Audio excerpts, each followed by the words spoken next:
The Bulls might trade with the Grizzlies to obtain a former Defensive Player of the Year. The Chicago Bulls are working on reshaping their culture, but they haven't made the necessary moves to follow through on that plan. To facilitate their youth movement and potential taking over the next 12 to 24 months, the Bulls need to trade Zach LaVine and Nikola Vesivio as soon as possible.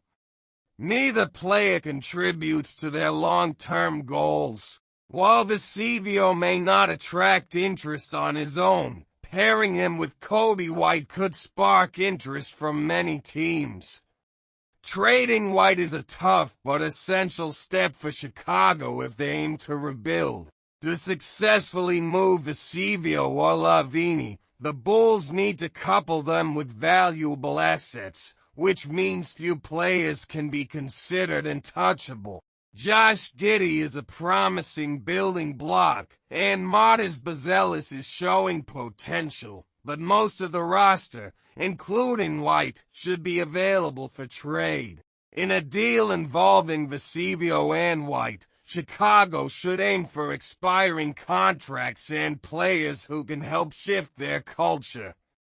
A trade with the Memphis Grizzlies for Marcus Smart, Sandy Aldama, Derrick Rose, and a first-round pick would benefit both teams. Most players in this proposed trade are on expiring contracts, except for Smart, who has 2 years left.